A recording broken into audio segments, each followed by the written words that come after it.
പ്രിയമുള്ള പ്രേക്ഷകരെല്ലാവർക്കും നിങ്ങളുടെ നാളെ എന്ന ജ്യോതിഷ വിഷയത്തിലേക്ക് സ്വാഗതം. നിങ്ങളുടെ നാളെയിൽ നാളെ 2025 ജൂൺ മാസം 13-ാം തീയതി, അതായത് 1200 ഇടവമാസം 30-ാം തീയതി വെള്ളിയാഴ്ച. തൃശ്ശൂർ സൂര്യോദയം 6:06, അസ്തമയം വൈകിട്ട് 6:43. നാളത്തെ വെള്ളിയാഴ്ചത്തെ രാഹുകാലം കാലത്ത് 10:30 മുതൽ 12 മണി വരെയുള്ള സമയമാകുന്നു. നാം ശുഭകാര്യങ്ങളൊന്നും തന്നെ രാഹുകാലത്ത് അനുഷ്ഠിക്കാറില്ല. നാളെ വെള്ളിയാഴ്ച ശുഭദിനമാണ്. വെള്ളിയാഴ്ച സ്ത്രീകൾ, നാൽക്കാലികൾ, ഗർഭിണികൾ ഇവർ സഞ്ചരിക്കാൻ പറ്റാത്ത ദിനമാണ്.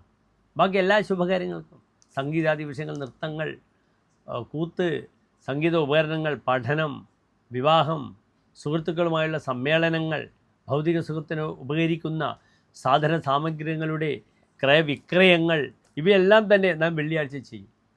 നാളത്തെ നക്ഷത്രം നിങ്ങൾ മനസ്സിലാക്കണം. നാളത്തെ നക്ഷത്രം പൂരാടം നക്ഷത്രമാകുന്നു. നാളത്തെ ദിനത്തിനൊരു പ്രത്യേകതയുണ്ട്. വെള്ളിയാഴ്ച, ശുക്രവാരം, ആ ശുക്രൻ ഭരിക്കുന്ന നക്ഷത്രമാകുന്നു പൂരാടം. ഭരണി, പൂരം, പൂരാടം, ഈ 3 നക്ഷത്രങ്ങളെ ഭരിക്കുന്ന ഗ്രഹമാകുന്നു ശുക്രൻ.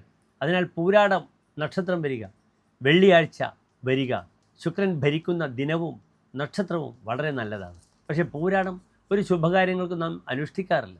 മുപ്പൂരം എന്നാണ് പറയുക.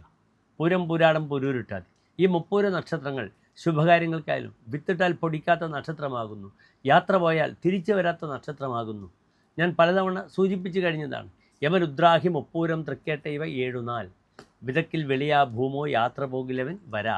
യമൻ ഭരണി, രുദ്രൻ തിരുവാതിര, അഹി ആയില്യം, പൂരം, പൂരാടം, പുരൂരുട്ടാതി, തൃക്കേട്ട, ഈ 7 നക്ഷത്രങ്ങൾ യാത്ര പോയാൽ തിരിച്ചു വരില്ല, വിത്തിട്ടാൽ പൊടിക്കില്ല എന്നാണ് പറയുന്നത്.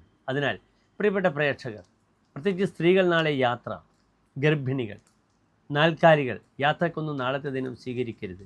മറ്റ് വിശേഷപ്പെട്ട ഒരു ക്വാളിറ്റി ഈ പൂരാടം നക്ഷത്രങ്ങൾക്ക് നാം ചെയ്യാറില്ല. പലപ്പോഴും പൂരാടം നക്ഷത്രത്തിന് കിണർ കുടിക്കാൻ വളരെ ഉത്തമമായ നക്ഷത്രമാണ്. എന്തുകൊണ്ടെന്നാൽ പൂരാടം നക്ഷത്രം ഭൂതോദയം, ജലഭൂതോദയമാണ്. അതിനാൽ കിണർ കുടിക്കാനും വെള്ളവുമായിട്ട് ബന്ധപ്പെടുന്ന വ്യാപാരങ്ങളും അതൊക്കെ നിങ്ങൾക്ക് നാളത്തെ ദിനം വേണമെങ്കിലാകാം. ഇനി മനസ്സിലാക്കണം, മഴക്കാലം വർഷകാലമായി കഴിഞ്ഞു. അതിനും അപ്പുറത്ത് മനസ്സിലാക്കണം, ഇനിയിപ്പോൾ മിഥുനമാസം ആരംഭിച്ചു 2 ദിവസം കഴിഞ്ഞാൽ പിന്നീട് ഒരു ശുഭകാര്യങ്ങളും ഗാർഹികമായ ഒരു കർമ്മങ്ങളും സ്ഥാപത്യ കർമ്മങ്ങളും നാം മിഥുനമാസത്തിൽ അനുഷ്ഠിക്കാറില്ല. നാളെ നിങ്ങളുടെ പ്രാർത്ഥന മഹാലക്ഷ്മി അഷ്ടകം ജപിക്കണം. ലളിതാ സഹസ്രനാമം വേണമെങ്കിൽ നിങ്ങൾക്ക് ആരംഭിക്കാം. അതിനാൽ ദേവി പ്രാധാന്യമുള്ള എന്തും നിങ്ങൾക്ക് നാളത്തെ ദിനം വളരെ അനുകൂലമാണ്. വെള്ളിയാഴ്ച നിങ്ങൾക്ക് ഓം ദും ദുർഗായൈ നമഃ എന്ന മന്ത്രത്തിലൂടെ എല്ലാ ദേവിയുടെയും അനുഗ്രഹങ്ങളും വാങ്ങാം. ദുർഗാം ദേവിയും ശരണമഹം പ്രപദ്യേ എന്നാണ് ശ്ലോകം തന്നെ. അപ്രകാരം ഓം ദും ദുർഗായൈ നമഃ എന്ന മന്ത്രം ഷഡക്ഷരി മന്ത്രമാണ്. 6 അക്ഷരമുള്ള ഒരു മന്ത്രമാകുന്നു ദും ദുർഗായൈ നമഃ. എൻ്റെ പ്രിയപ്പെട്ട പ്രേക്ഷകർ, ദേവീപ്രീതി ആഗ്രഹിക്കുന്നവർക്ക് നാളത്തെ ദിനം ഈ മന്ത്രങ്ങളൊക്കെ ചൊല്ലാവുന്നതാണ്. അപ്രകാരം തന്നെ അടുത്തുള്ള ദേവീക്ഷേത്രത്തിൽ വിളക്ക്, മാല, പായസം വഴിപാടായി സമർപ്പിക്കുന്നത് വളരെയധികം നന്മകൾ പ്രദാനം ചെയ്യും. പ്രിയപ്പെട്ട പൂരാടം നക്ഷത്രക്കാർക്കും എല്ലാ പ്രിയപ്പെട്ട പ്രേക്ഷകർക്കും ഒരു ശോഭനമായ നല്ലൊരു നാളെയെ പ്രാർത്ഥിക്കുന്നു. നന്ദി, നമസ്കാരം.